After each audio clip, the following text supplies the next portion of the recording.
اعوذ باللہ من الشیطان الرجیم، بسم اللہ الرحمن الرحیم، السلام علیکم ورحمۃ اللہ وبرکاتہ۔ رمضان کریم بس ہمارے اوپر سایہ فگن ہونے ہی والا ہے، اور ہم انشاءاللہ آپ کو پتہ ہے ریڈینس اور کلمات دونوں کے ریویژن کلاسز کرانے جا رہے ہیں، تو میں نے سوچا کہ اس سلسلے میں کچھ عمومی بات اس مبارک مہینے کے حوالے سے بھی ہو جائے۔ اللہ سبحانہ و تعالیٰ نے اس مہینے کی دو پرٹیکولر آبجیکٹیوز بیان کیے ہیں قرآن کریم کے اندر۔ آپ سورہ بقرہ میں جہاں پر رمضان کا ذکر ہے اس مہینے کا، وہاں پر آپ جا کر دیکھ سکتے ہیں۔ اللہ سبحانہ و تعالیٰ چاہتے ہیں کہ اس مہینے کے روزے رکھنے کے بعد ہمارے اندر دو اوصاف پیدا ہو جائیں۔ پہلا وصف ہے کہ ہم متقی پرہیزگار ہو جائیں، اور دوسرا وصف یہ ہے کہ ہم شکر گزار ہو جائیں۔ تو یہ جو روزے رکھنے ہیں ایمان اور احتساب کے ساتھ حدیث مبارکہ کے مطابق، اس کے نتیجے میں ہمارے اندر یہ دو کوالٹیز جو ہیں نا وہ پیدا ہونی چاہیے۔ اچھا، ان کوالٹیز کے بڑے فائدے ہیں۔ اللہ سبحانہ تعالیٰ قرآن کریم میں کہتے ہیں کہ جو شخص اللہ تعالیٰ کا تقوی اختیار کرتا ہے تو اس کے لیے وہ راستے کھول دیتے ہیں، اس کو وہ وہاں سے رزق دیتے ہیں جہاں سے اس کو گمان بھی نہیں ہوتا۔ پھر اللہ تعالیٰ کہتے ہیں کہ وہ شخص جو ان کے سامنے کھڑے ہونے سے ڈرا، اس کے لیے تو باغات ہیں، اور متقی لوگوں کے لیے اللہ سبحانہ و تعالیٰ نے بے انتہا انعامات رکھے ہیں، اور یہ سارے انعامات ہمیں مل سکتے ہیں اگر ہم اس مہینے کے روزے پراپر طریقے سے رکھیں جس طرح ہمیں رکھنے کے لیے کہا گیا ہے۔ دوسری بات یہ ہے کہ اللہ سبحانہ و تعالیٰ چاہتے ہیں کہ اس مہینے کے روزے رکھنے کے بعد ہم شکر گزار ہو جائیں۔ تو شکر گزاری کے بھی بہت سارے انعامات اللہ تعالیٰ نے بیان فرمائے۔ مثال کے طور پہ اللہ تعالیٰ کہتے ہیں کہ اگر تم شکر کرو گے میں تمہیں اور زیادہ دوں گا، یعنی کہ آپ کو جو ملتا جائے آپ اس کا احساس کرتے چلے جائیں، اس کا اللہ کا شکر ادا کرتے چلے جائیں، آپ انشاءاللہ پہلے سے زیادہ غنی ہوتے چلے جائیں گے۔ یہ دو خصوصیات اس مہینے کا آبجیکٹیو ہیں کہ یہ روزے رکھنے کے بعد آپ کے اندر پیدا ہو جائیں۔ تو آپ کو کچھ لاہ عمل بنانا چاہیے اس پورے مہینے کو گزارنے کے لیے۔ سب سے پہلی بات یہ ہے کہ ہمیں جو سیلف ڈسپلن ہے نا وہ پیدا کرنے کی کوشش کرنی چاہیے۔ ہمارا ایک نظام الاوقات ہو سارے دن کا، ایک پورا پلان ہو کہ ہم اپنا پورا دن کس طریقے سے گزاریں گے۔ تو اپنی ذات کی تنظیم، اپنے وقت کی تنظیم، یہ ہمارا فوکس ہونا چاہیے، اور یہ ایسی ہونی چاہیے کہ یہ رمضان کے بعد بھی چلتی رہے، یعنی یہ عادت ہماری پورے اگلے 11 مہینے تک چلتی رہے، یہاں تک کہ اگلا رمضان بھی ہمارے سامنے آ جائے۔ پھر دوسری چیز کیا، یہ قرآن کریم کا مہینہ ہے، اللہ تعالیٰ نے اس کو قرآن کریم کا مہینہ قرار دیا ہے، تو ہماری کوشش یہ ہونی چاہیے کہ ہم زیادہ سے زیادہ قرآن کریم کو سمجھیں، اسے پڑھیں اور اس پر عمل کرنے کی کوشش کریں، اپنی زندگی میں اس کو لے کر آئیں۔ اور یہ قرآن کریم ہم تک پہنچا ہے نبی اکرم صلی اللہ علیہ وسلم کی ذات گرامی کی توسط سے۔ تو ہمیں یہ بھی چاہیے کہ ہم یہ دیکھیں کہ قرآن کریم کی جو پریکٹیکل اپلیکیشن ہے وہ نبی اکرم صلی اللہ علیہ وسلم نے کیسے کر کے دکھائی۔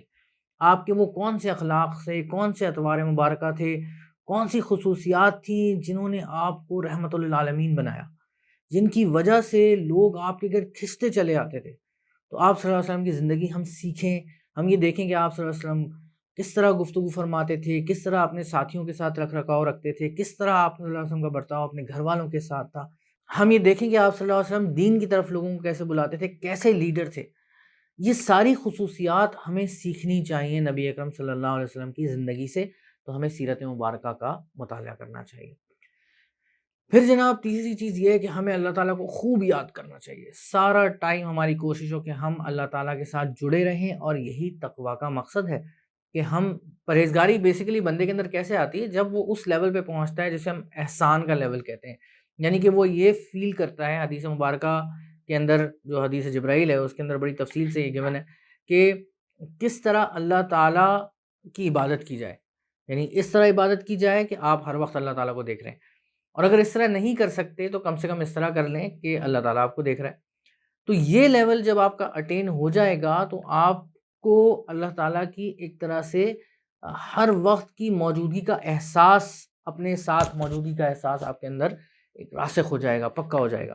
تو آپ کوشش کریں کہ زیادہ سے زیادہ اللہ تعالیٰ کو یاد کریں، اس کا ذکر کریں، اسے ہر وقت اپنے پاس رکھیں، اپنے ساتھ رکھیں، اپنے دل میں ہر وقت اس کی ایک کوشش کریں کہ پریزنس کا احساس ہے جو ہے اس کو جگا کر رکھیں۔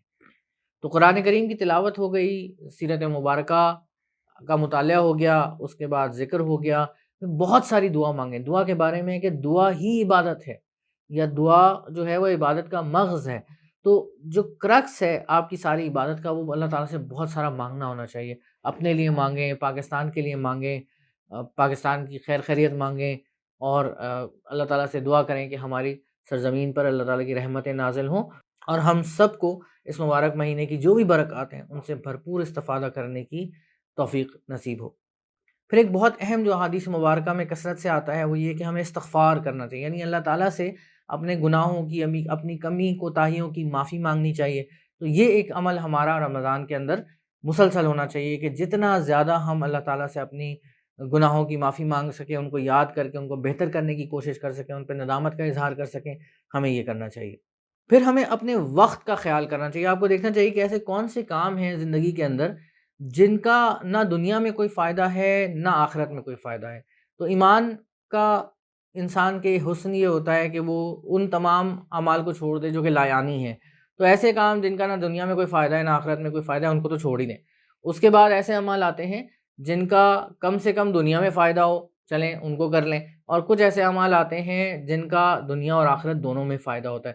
اور عام طور سے ہماری جو روٹین کی زندگی ہے نا اس کے اندر اگر ہماری نیت ٹھیک ہو تو سارے ہی اعمال ایسے ہیں جن کا آپ کو دنیا میں بھی فائدہ ہوتا ہے اور آخرت میں بھی فائدہ ہوتا ہے.